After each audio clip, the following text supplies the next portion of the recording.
오늘 우리가 바로 파헤쳐볼 텍스트, 무중력에서 바라본 지구의 자화상과 우주의 고독? 여기서 궤도 5를 딱 펼치면요. 진짜 전혀 예상치 못한 장면이 훅 들어옵니다. 네, 우주비행사 안토니 꾸는 꿈 이야기로 바로 시작하죠. 맞아요. 인류 우주 탐사 역사상 가장 영광스러운 순간이잖아요. 아폴로 11호의 달 착륙. 근데 안톤의 무의식은 그 영웅적인 닐 암스트롱이 아니라 철저하게 프레임 밖으로 밀려난 한 사람, 마이클 콜린스를 향해 있어요. 그 콜린스가 달 궤도를 돌면서 찍은 그 유명한 착륙선 사진 다들 아실 텐데요. 지금 듣고 계신 당신도 한번 머릿속으로 그 사진을 떠올려 보세요. 렌즈 너머로는 착륙선이 있고 그 배경으로 아득히 먼 지구가 보이잖아요. 그렇죠. 안톤은 그 찰나의 순간에 프레임 안에는 당시 존재했던 모든 인류가 담겨 있었는데 오직 카메라를 들고 있던 콜린스 단 한 사람만이 인류 전체로부터 배제되어 있었다는 사실에 완전히 압도당합니다. 텅 빈 우주 한가운데서 인류 전체를 피사체로 두고 홀로 남겨진 그 절대적인 고독감. 와, 이 텍스트는 이 강렬한 꿈을 통해서 듣는 당신을 가장 깊은 우주의 심연으로 그냥 냅다 끌고 들어갑니다. 이 안톤의 꿈이 훌륭한 오프닝인 이유가 있어요. 흔히 우주라고 하면 미지의 세계를 개척하는 진취적인 공간이라고 생각하잖아요. 그렇죠. 미래지향적이고 막 희망차고. 네. 하지만 여기서 묘사되는 우주는 오히려 과거의 거대한 역사적 사건들이나 우주비행사 개개인이 마음속 깊은 곳에 묻어뒀던 트라우마를 무한대로 증폭시키는 일종의 거대한 심리적 진공실 역할을 합니다. 아, 심리적 진공실. 그 표현 진짜 딱 맞네요. 안톤이 마이클 콜린스의 고독에 자기를 투영한 것처럼 다른 비행사들도 무중력이라는 특수한 환경에서 각자의 과거 유령들을 마주하잖아요. 맞습니다. 넬이라는 비행사가 우주정거장에 머무는 동안 과거 챌린지호 참사 희생자들을 추모하려고 지구에서 수년 동안이나 양초를 켰던 기억을 조용히 되새기는 장면이 대표적이죠. 현의 이야기도 빼놓을 수 없어요. 어릴 적에 첫 달 착륙 뉴스를 텔레비전으로 보면서 전 세계가 막 열광하고 있는데 본인은 왠지 모르게 탐탁치 않아 했던 그 사적인 감정, 약간 반항적이기까지 했던 그 기억을 회상하거든요. 거대한 인류의 도약이라는 공식적인 역사 이면에 존재하는 지극히 개인적인 기억의 파편들을 끄집어내는 거죠. 그리고 이 궤도 5에서 가장 소름 돋는 교차점은 로만의 에피소드예요. 로만의 패킨 라디오로 지구의 누군가랑 통신을 막 시도하다가 불현듯 세르게이 크리칼레프를 떠올리잖아요. 아, 세르게이 크리칼레프. 이 사례야말로 텍스트가 다루는 지정학적 고립의 극치를 보여주는 대목입니다. 1991년에 그가 우주정거장 미르에 머물고 있을 때 조국인 소비에트 연방이 지구상에서 완전히 붕괴해버렸잖아요. 네, 돌아갈 나라가 지도에서 말 그대로 사라져버린 겁니다.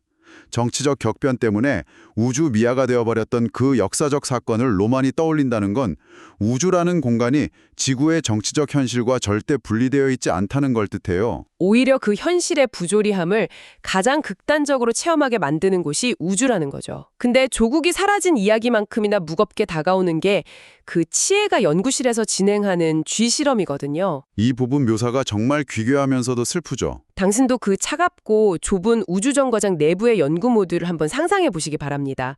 어떤 쥐들은 무중력에 용케 적응해서 둥둥 떠다니는데 다른 쥐들은 허공에서 방향을 잃고 발버둥 치면서 서서히 죽어가요. 치에는 그 쥐들이 결국 생존하지 못할 거라는 잔인한 결과를 데이터로 뻔히 알고 있죠. 네.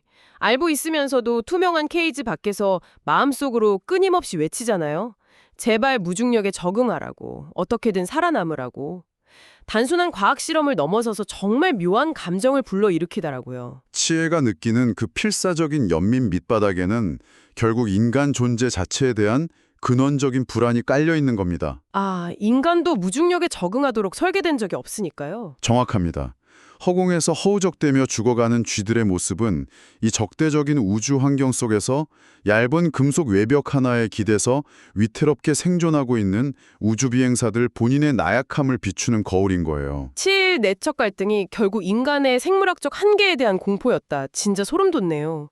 근데 이 나약함이 약간 또 완벽하게 대비되는 게 하강 궤도로 접어들면서 나오는 압도적인 시각적 경험이잖아요. 멜과 필트로가 창밖으로 지구의 거대한 태풍의 문을 모니터링하는 장면이죠. 지구 표면에서 보면 모든 걸 집어삼킬 파괴적인 재해인데 우주에서 내려다보면 너무나 고요하고 아름답게 묘사된다는 게 참 역설적이에요. 거기서 더 놀라운 건 피에트로의 반응입니다.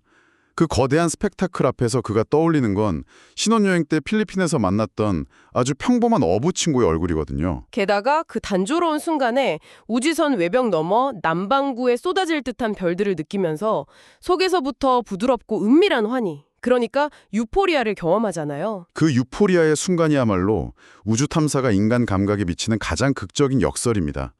물리적으로는 가장 파괴적인 재난을 관조하면서도 심리적으로는 지구에서 맺었던 가장 일상적인 인연들을 선명하게 느끼는 거죠. 거대한 자연과 개인의 사소한 기억의 충돌.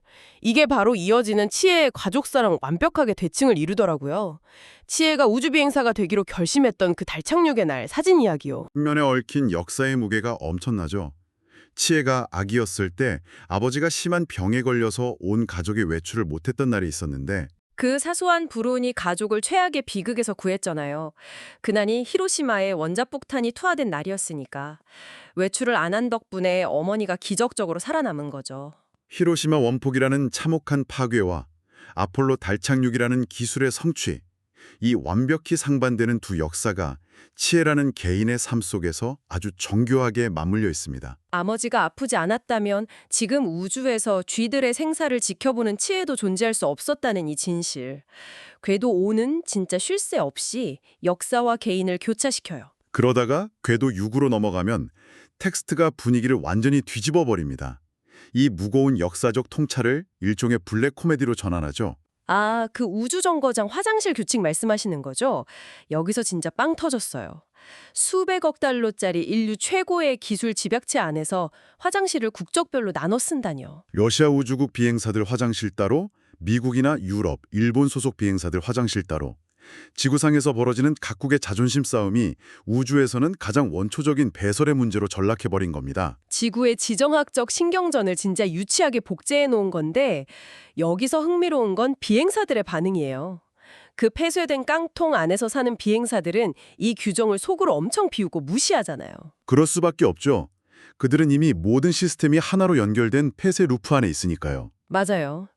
기계가 걸러낸 공기를 같이 마시고 심지어 서로의 땀과 소변을 정수해서 다시 나눠 마시는 완벽한 생존 공동체인데 너는 러시아 화장실 쓰고 나는 딴 데 쓴다는 게 얼마나 웃긴 총극이에요. 그런데 텍스트는 지구의 정치를 한껏 조롱한 직후에 바로 그 생존 공동체가 마주해야 하는 미세 중력의 가혹한 신체적 형벌로 시선을 넘깁니다. 궤도 6 후반부의 VR의 건강 테스트 장면이죠. 눈과 손의 협응력, 반사신경을 테스트하는 건데 최고의 엘리트 비행사들이 아주 형편없이 실패하잖아요. 반응이 수초씩 지연되고 손놀림이 둔해지고. 미세중력이라는 낯선 환경이 인간의 신경망을 교란시키고 시간 감각을 심각하게 왜곡한다는 명백한 증거를 보여주는 겁니다. 저는 여기서 진짜 소름 돋았던 게 비행사들의 저하된 능력 그 자체가 아니었어요. 그들을 대하는 VR 헤드셋의 기계 음성, 그 태도였거든요. 네, 테스트를 망칠 때마다 기계음이 마치 조롱하듯이 신체적 한계를 지적하죠. 맞아요. 당신들이 지금 궤도를 엄청난 속도로 돌고 있지만 이 임무 기간조차 우주의 시간에 비하면 무의미한 찰나라고 일깨우면서 나중에 우주선 밖으로 나갈 때쯤이면 몸과 마음이 모두 나약해져 있을 거라고 경고하잖아요. 인간의 붕괴를 기계가 서늘하게 예언하는 이 디테일. 우주가 인간의 존재를 결코 환영하지 않는다는 걸 보여주는 완벽한 장치입니다. 그리고 이 기계의 예언은 자연스럽게 궤도 7의 핵심인 우주 유형으로 이어지죠. 넬과 피에트로가 분광기 설치하러 나갔을 때죠. 넬의 첫 우주유형 묘사를 듣고 계신 당신도 상상해보시면 해츠나 열리는 순간 발 아래 펼쳐진 끝없는 심연에 숨이 멎을 듯한 공포를 느끼잖아요. 유일한 보호막을 벗어나 진공 상태로 걸어나가는 극한의 공포죠. 하지만 그 공포가 영원하지는 않습니다. 맞아요. 생명줄 하나에 의지해서 조금씩 적응하다 보면 어느 순간 공포가 경이로움으로 바뀝니다. 아무 제약 없이 지구 위를 유유히 떠다니는 그 초현실적 열망. 여기서 넬이 그 유명한 조망 효과를 경험하게 되죠. 조망 효과는 이 텍스트 철학의 핵심 도구입니다. 낮에 지구를 내려다보면 대륙과 바다, 구름만 보일 뿐 인간이 그어놓은 국경선은 전혀 보이지 않죠. 우주기관에서는 훈련할 때 막 경고하잖아요. 그런 평화로운 풍경에 압도돼서 현실의 지정학적 갈등을 잇는 착각에 빠지지 말라고요. 하지만 비행사들이 깨닫는 건 그게 착각이 아니라는 겁니다. 오히려 지구상의 분열이야말로 허구이고 하나로 연결된 지구를 지켜야 한다는 진정한 평화를 갈망하게 되죠.